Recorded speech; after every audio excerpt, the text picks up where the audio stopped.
Some friends and family hit me up yesterday when the news broke about the verdict in Ferguson and the grand jury deciding not to indict that pig Darren Wilson.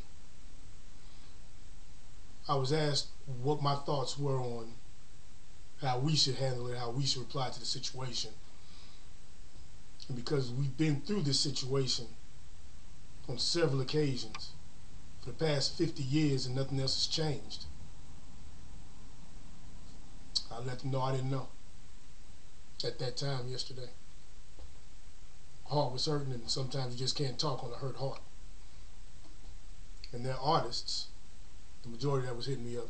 So I told them to put it in book, put it in pad, scribble it down, write about it. That's where the best music comes from, in pain. So that aside, I woke up this morning and saw the city of Ferguson on fire. Not that I was sleeping all too well, but to wake up and turn my TV on and to see that, you're burning down your own city? It doesn't make any fucking sense. That's what they want you to do. If you look at it from a broader perspective, I saw a video earlier today about what Malcolm X described in the Constitution of the United States and how it classifies black America. They say we're 3/5 human, equal to cattle, herd, product, livestock that you can sell. That's how the Constitution defines us. And when you look on Ferguson and you see exactly how the perimeters are set up for your protests, for those who are marching in the streets, as well as how you're corralled inside what area that the police are patrolling, it looks just like that. It looks just like you are cattle. And you're just like some rabid dogs out there burning stuff up. They're letting you burn it up. They're letting you fight amongst each other. They didn't shoot you. They didn't do anything. They herded you in a pack-contained unit, a pack-contained area. And you acted accordingly. You burned stuff down. You blew stuff up. You're yelling epithets at the police. Hell, even blaming President Obama. Are you serious?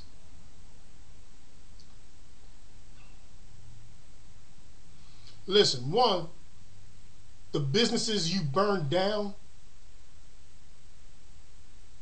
have insurance. So all they're going to do is file a claim on their insurance, get paid, well, and leave your area without rebuilding. So basically, you've burned yourselves out of any kind of economic status that you may have tried to attain. And they're laughing at you. They're laughing at you. Opposed to making them come back into your town to support their business, open their doors, and have to work there every day without seeing a single client come into their office. Why? Because you were smart and took your business elsewhere. You took the time to drive 30, 40 miles out to get whatever economic good you needed. So what would happen over a 3-month, 6-month, 8-month period is that you would watch your oppressor suffer financial destitute and lose everything that they work for. That means they're out of money, their family's being destroyed because they can't provide financially for their family, they're not getting any economic business, and all the discounts that they would have rolled out to you is irrelevant because they wouldn't have been able to make up the losses that they've already ascertained from you not entertaining their business. And you could have watched them die slowly, a financial death. And that's the only way you can hurt an oppressor, is financially. Hell, they're built for war. They've been winning wars for millennia. And they pass that information down. So, come on, the greatest superpower on earth is built for war. We have a $408 billion budget every year for defense. What do you think, a couple of bottles is going to do something? set a couple cars on fire, you're going to disrupt their chain of command about how things are done in war? Yeah, you want to fight, you want to pick up a gun and go shoot back. Sit down. Sit down.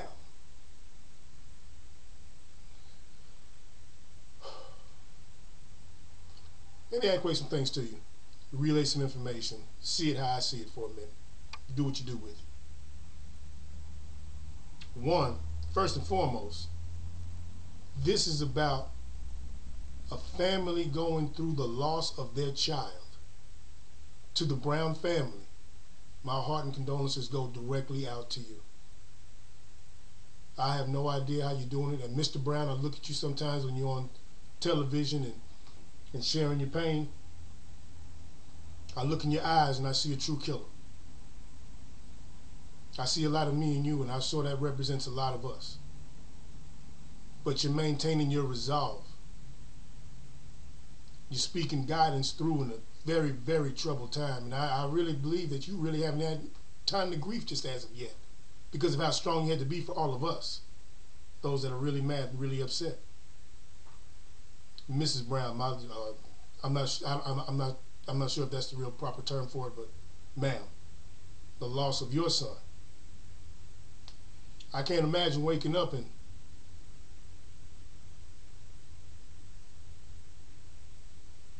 my condolences. That's pretty much from the. That's what this is about.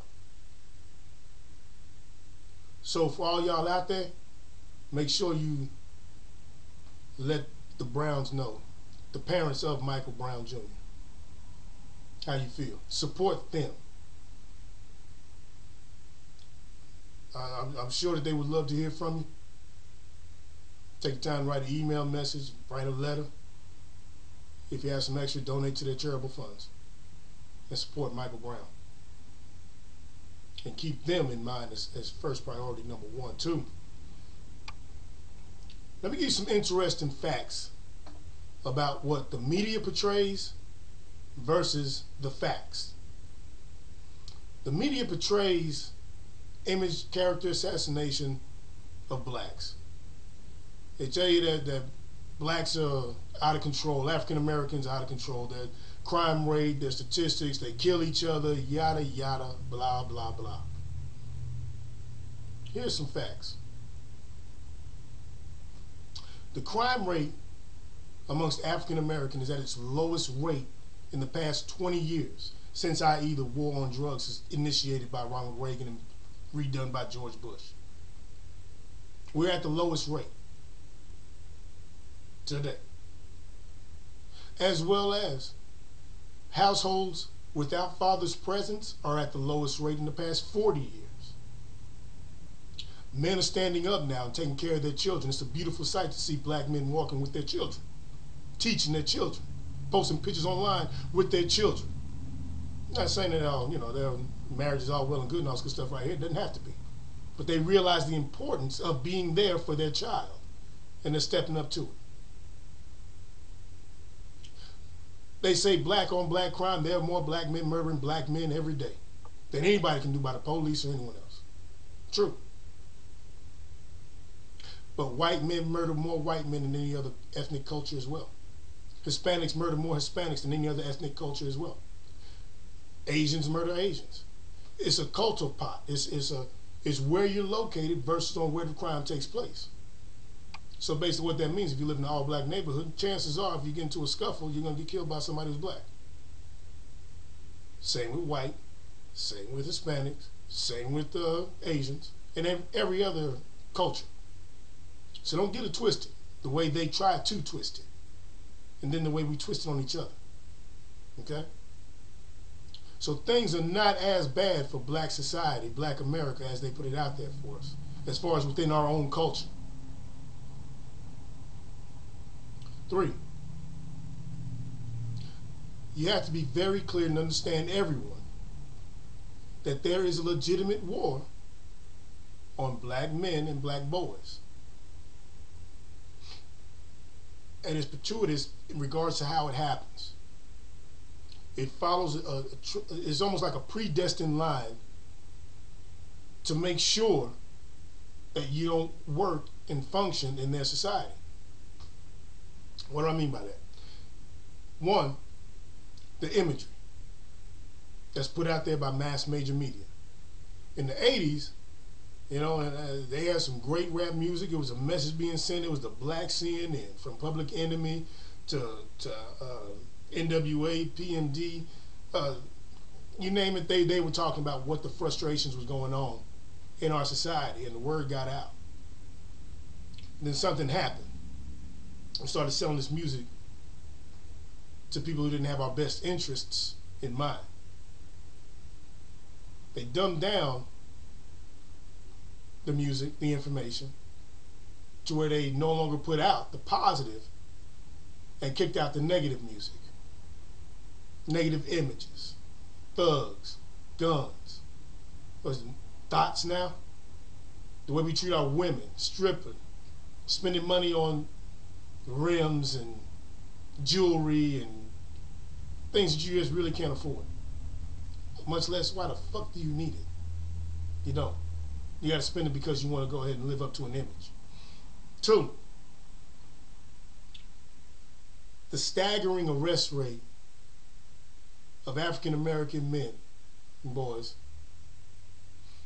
is more than 5 times that of any other culture.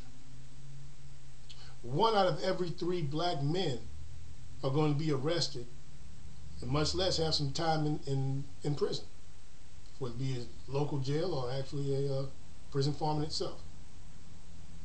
That is mind-blowing. 1 out of every 3. We're 13 million strong. So, as opposed to an arrest and the opportunity of innocence until proven guilty, you just trust if you get arrested, you are guilty. And that's part of design. Search and frisk in New York, and what's going on? They'll do anything they can to pull you over to make sure they put you in the books. They get you in that system. They put those cuffs on you. And then by the time you go downtown, they already have enough against you to make you think that you're really going to go to jail for something petty, to where you can accept the plea deal. You accept the plea deal, game's over. It's over. Then much less, you really don't want to go to trial, because if you go to trial, you're supposed to have a jury amongst your peers by the Constitution. Constitution wasn't written for you. So your peers are those who oversee you as 3/5 human, much less the judge, the jury.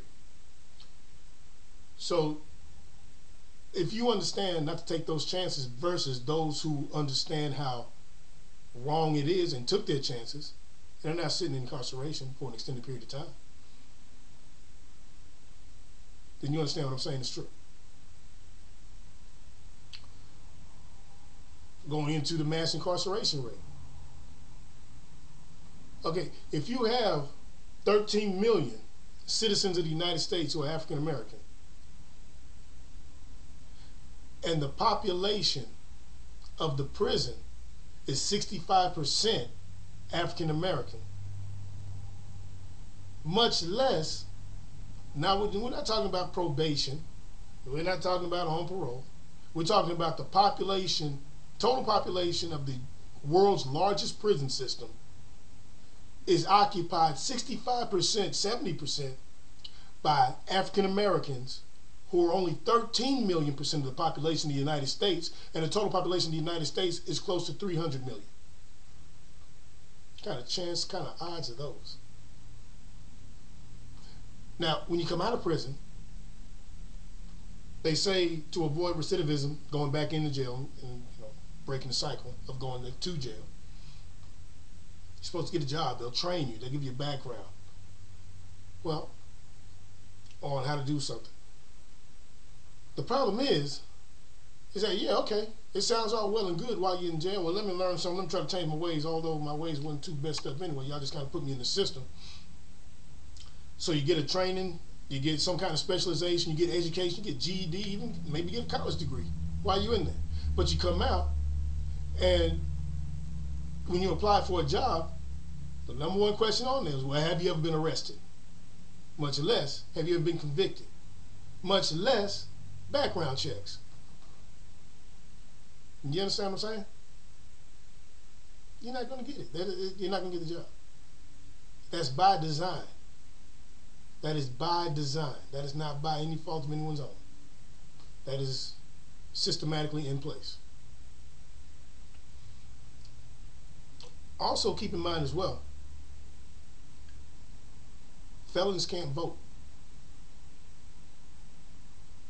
So 65% of the black African American community that is currently occupying the world's largest jail system, when they get out,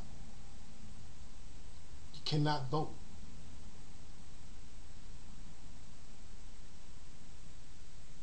And much less all the ladies out there who are struggling and going through it financially because they don't have a man in play who can provide financially, have government aid.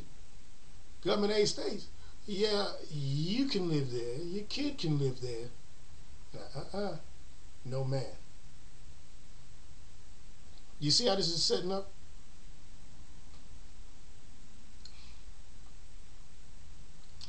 So, here's what I'm saying. You have to understand your enemy to overcome your enemy. You understand?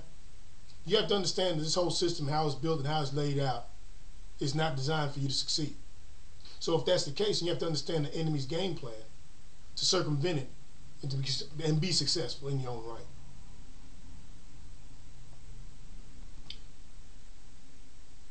The only thing that changed in the civil rights movement, since the civil rights movement for these past 50 some odd years that we've been marching and rioting, the only thing that's changed are the Jim Crow laws. Basically, you can't hang up a sign that says no colors allowed. You can't say colored folks go through the rear. Colored folks sit on the back of the bus. You know why? Because of the bus boycott. All right? Our parents, our grandparents, in 1962, 63, when Miss Rosa Parks decided she wasn't going to give up her seat because she was tired from working at a nursing home all day. Like, fuck you, white man, you take your ass to bed. And she wouldn't get up and she was arrested for it. That drew the line in the sand for us. Everyone boycotted taking the busing system for over a year. A year. They walked. They didn't lose their job. They got up an extra hour or two early, got everyone situated, put on their walking shoes, and walked to where they needed to go. For those who had cars, they would overpack the cars and try to get to where you need to get to. They did everything but take a bus. And that crippled the bus line institution. They said, you know what? Ooh. They went to their Congress and they passed the Civil Rights Act, killing the Jim Crow laws. And that's when something got done. It wasn't the marching, it wasn't the protesting, it wasn't the rioting that caused change. We hit them where it hurt the most, financially, for over a year. And that's when change occurred.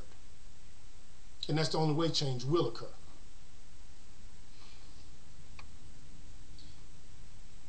Speaking of change, listen, take President Obama out of the situation, okay? I see all these posts, I see Facebook, I see President Obama say this statement, he can't do this. President Obama say this statement, he can't do that. Even, I love you. I'm definitely a huge fan of yours, as well as follow your message at time to time. I'm talking about the Honorable Minister Louis Farrakhan. No disrespect at all, Minister. But I just think it was just a little bit out of line to put the president out there like that. And that's all I'm going to say about that, sir. And to the rest of you, there is no reason to have President Obama in your mouth. At all. You have to understand everything that this man is doing, not just nationally here, and the change that are occurring. We have a huge economic recovery. We have bank bailouts, everything that he's going against, bucking the system, make sure it works for you. He redid the VA. He killed Osama bin Laden. He gave you world health care, affordable health care, that you're now being covered on insurance. What we should be doing, and the immigration law, he just came out with the immigration. Okay. What we should be doing is following this man's lead of courage and heroism and looking our enemy in the face and saying, this is what we're going to do. And have the backbone to stand up to get it done. Don't turn and look up, President Obama, save us. Save yourselves. Have some backbone. Have some dignity about you. Lay your own foundation as a unit.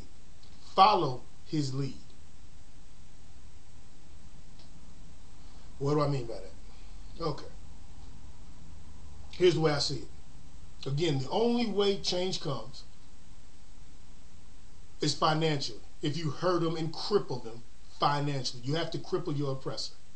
That's all he's based on. He's built for war. He's not based on losing.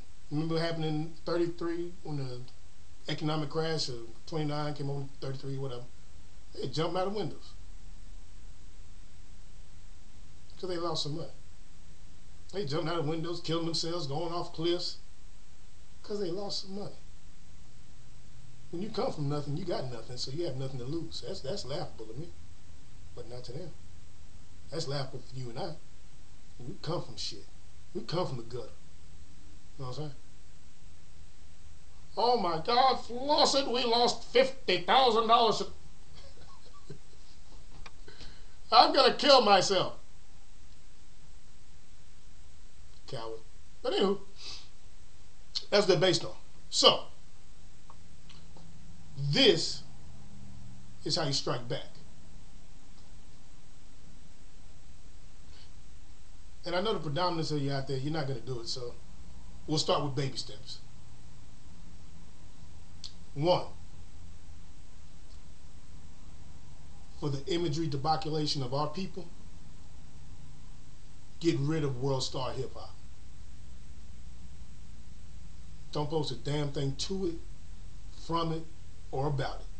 They don't care about you. They're part of the problem. 2, turn off K104. I'm calling it out just like that. For years, we've asked them to play positive music, to play local music, support the locals. And all they've done is just play common, mind-numbing, whatever's popular, mass music is stated to go into their rotation. So, that's a penalty. Go ahead, play what you want to play. Knock yourself out. We're just not going to listen anymore. We're done. Turn off K104. And 3, people keep saying Black Friday. Boycott Black Friday. Boycott Black Friday. Okay, what are you boycotting? You're just not going to go shopping Friday? So you'll go back shopping Saturday. Okay, so one day you're not going to shop, but the next day you're going to shop. Okay. This needs to be massive, but it's a small baby step. I'm not going to say, don't shop Friday. I'm going to pinpoint something directly at the largest institution in the world, retail, and I'm going to ask you to avoid them for the whole weekend. A no Walmart weekend. The Waltons don't give a damn about you. And the richest families out there. Billions and billions times over. They haven't done anything for our community. They haven't done anything for us. They're not giving back anything. They just give you cheap stuff, go buy it, and laugh at you when you do it. And they make sure they have their politicians in the pocket to make sure it stays just like that every year. Damn the Koch brothers. You need to be talking about the Waltons. Alright? So, I know it's a big deal, and a lot of you guys are way too selfish and self-centered. I just call it how I see it. To say, much like y'all anyway, too self-centered to say, okay, well, now, damn that, and I'm avoiding this and I'm avoiding that. I'm going shopping. Fuck that nigga. Cool, go shopping. Shop anywhere else but Walmart for this whole weekend coming up. Black Friday, whatever they call Saturday, whatever they call Sunday, and I think it's Cyber Monday or whatever. Avoid Walmart. That's all I'm asking. 4 days. Do not shop at Walmart. Shop anywhere else. Kroger, Safeway still around? Eckerd's still around? Oh. Tom-Thumb's around.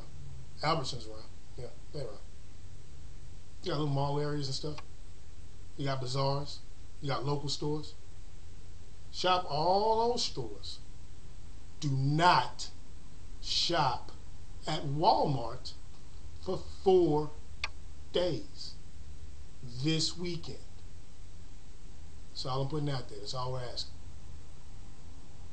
Who's we? Me and the light. Yeah. Avoid Walmart for 4 days this weekend. And lastly, our greatest commodity economically are our athletes. I'm not sure what's in your contracts where you guys aren't talking about this stuff or whatever. But you guys need to do something. The same way the Clippers put their uniforms on the floor when the guy said what he said in the bedroom to that transvestite, saying about how he doesn't need blacks there or doesn't appreciate blacks. Who was that? Sternstein, whatever. The owner of the Clippers, who is now out.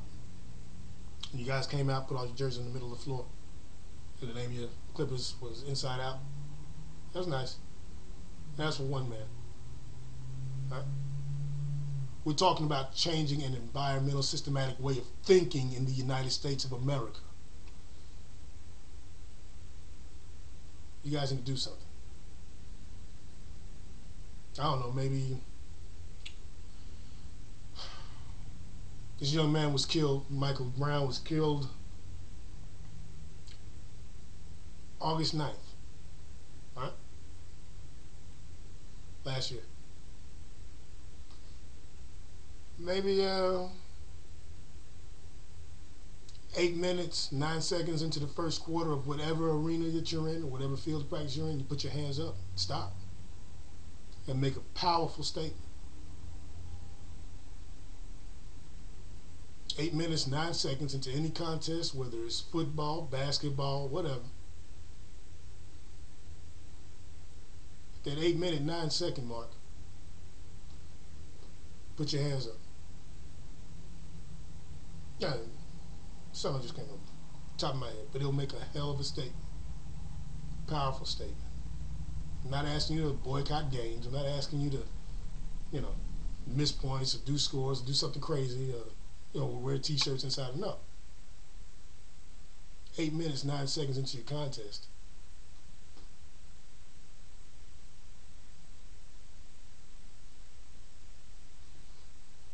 You guys asked. That's my answer. Be good.